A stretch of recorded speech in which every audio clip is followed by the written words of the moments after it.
it played a role, do you think, Stephanie? Oh, you bet. I think that Donald Trump won this election because of social media, and you heard him say it last night. He said it himself on 60 Minutes.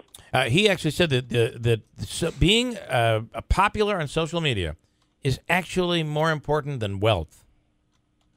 I believe that's what he said. I think it leads to wealth. Maybe that's true. I didn't hear that exact quote. That might be what he said. I heard him say last night. He said, "I think social media has more power than the money they spend." And to an extent, I proved that, meaning that he was able to use social media and spend a lot less money than Hillary's campaign and still win the election. Listen, we don't. This day and age, I got that story off social media, so it might not have been real. How about that? How about that, though? That sometimes what we get on social media, while it does influence us, might not be real. This is true, and this can happen, and I think you saw this a little bit on Facebook and Twitter, especially during this election season. And Mark Zuckerberg came out over the past few days and was sharing a bit about this. But, I don't think that some of these fake news stories are actually what made the final impact on the election. I think people need to know that they still need to do their own research. You can't believe everything that you read. People need to not just look at what's coming up into their own news feed, but take the time to do their own research and figure out, what information is accurate. Yeah.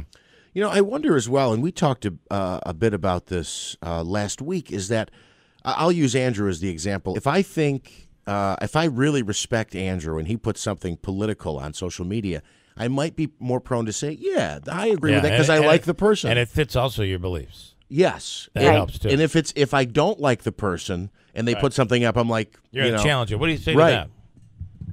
Yeah, no, I actually agree with that. And during this election, I try to stay, especially on Facebook, I try to stay away from politics. Twitter, I share my opinion more, but on Facebook, I have to be really careful with what I say. And I think I made the mistake of I put out one post on Facebook a couple of weeks ago and sharing with people my dad's experience with his Obamacare rates increasing this year, almost, I think it was 70%. Yeah. And it created a firestorm on my Facebook page to the point where I received a 3-page email from someone saying they defriended me. Wow. So, you're seeing that a lot.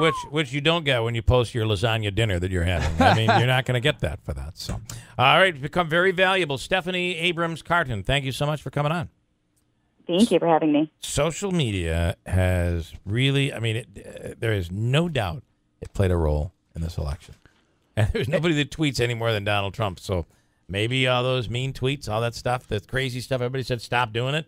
I don't know. Maybe you can't say it didn't work because look where he is, right? Well, and it's interesting, too, now in the aftermath of the election, how some of my friends who are maybe more on the left that I see on their feeds are saying, if you voted for Trump, delete me from Facebook. We're not friends anymore. I can't believe it. If you voted for Trump, you voted against my right to, if it was a gay man, me and my husband. Right, and so people are really taking this seriously. Are you arguing with them? I'm not really. I see their point. You're not really?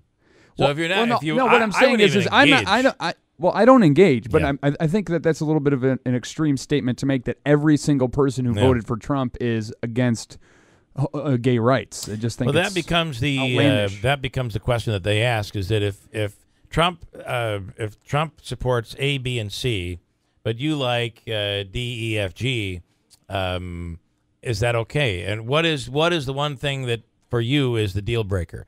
That's the question. Mm-hmm. So what they're saying to you is apparently that wasn't enough of a deal breaker for you.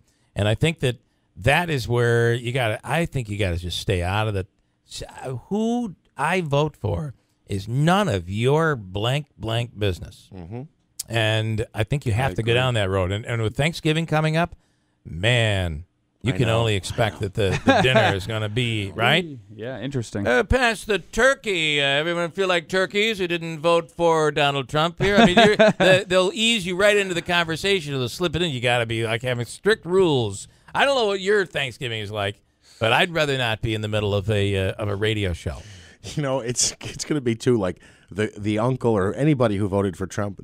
Pass the cranberry sauce. Boy, this is the greatest cranberry sauce I've ever had. The greatest of all time. Oh, it's so sweet. Yeah, just be careful out there.